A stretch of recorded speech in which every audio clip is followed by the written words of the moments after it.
particularly successful one. Saints fans are recognised as being loyal, with not too much to cheer about. But after a bad start to this season, St Kilda is now the form side of the AFL. They've won their last 6 matches and 13 of the past 16. A victory today against Port Adelaide could see them finish on top of the table. So we sent former Saint Russell Morris to investigate the new winning feeling at Moorabbin.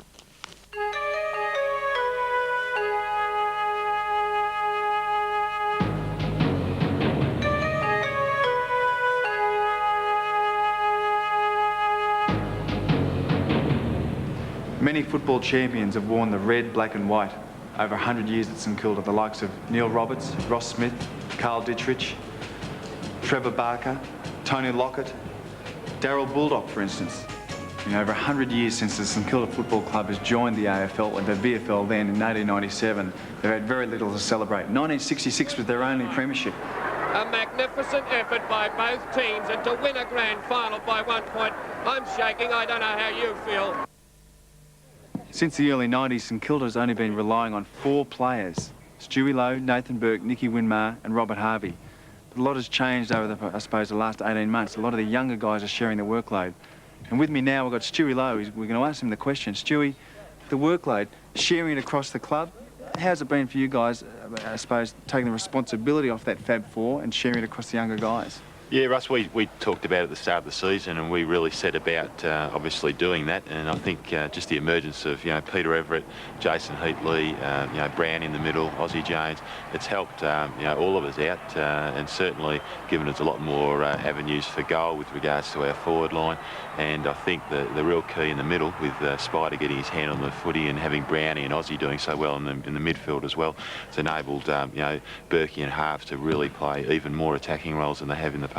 Another wonder, Robert Harvey from 47 metres. Harvey goes home and he gets it. That's what they needed. At the beginning of the season, you lost 4 out of the first 5, and Stan was under a lot of pressure, and also the players. How'd you feel about that? It was tough, I think. I mean, we obviously set pretty high goals at the start of the year for the players, and after 5 rounds, we were sort of wondering what's going on. We knew we were a pretty good side. We just didn't know why we weren't showing it out in the ground. I think, one night we went upstairs and had a meeting about it, and pretty honest and open meeting. It was sort of open forum for the players to get out what they thought and the coach to get out what he thought. And then, from there on, I think, we've, as I said, we set goals and we've stuck to those. So, I mean, that's where our success is coming. Everett at the back. Yes, the mark. No, he has to play on. Snaps, and he's got it. Number 10, currently worn by St Kilda's present-day enforcer, Big Spider. Come on, Spide. Thanks for that fly, it's great. The big enforcer, mate, both on and off the field, notorious for getting involved in fracas. How do you feel about carrying that particular tag? I wouldn't say on and off the field, but I just did, mate. Boys will be boys, and just trouble keeps on following me around wherever I go. Here we have Nicky Winmar venting his anger out on the old punching bag. So whoever takes on St Kilda with his oncoming series has got to watch out. Cars, come on, get into it. Come on. The guys, they've really done really well this year.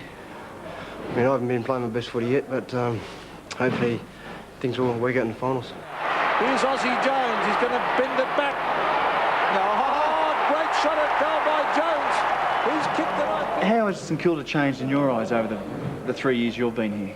I just think probably the approach on the training tracks turned around a fair bit. It's a lot more intense out there, and we sort of try to train the way we're going to play, and that sort of turned around on field as well. But most clubs try and train the way they're going to play, but it doesn't always happen that way. Yeah, I think when I first come down, I was a little bit too relaxed out there, and sort of wasn't really taking all that serious, and it's just turned around. It showed out there.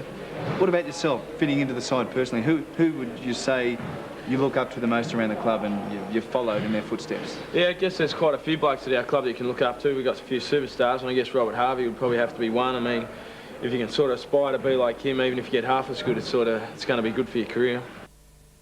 Would you believe there's still a guy hanging around this St Kilda Football Club that was involved in the 1966 premiership? How does the atmosphere compare around the club at the moment to those days? Similar? Similar, yeah, similar. I don't think it's as exciting yet. I don't think they sort of realise the opportunity they've got. I think this is what we've got to get across to our players, that they are good enough to win the premiership. Tries to take Simmons on, does. Buys another 20 metres from hard on the boundary. That's a sensational kick. Oh, Robert Harvey, excellent work. Just one premiership in 100 years for the Saints. Who knows, this year might be their second. Kylie's back.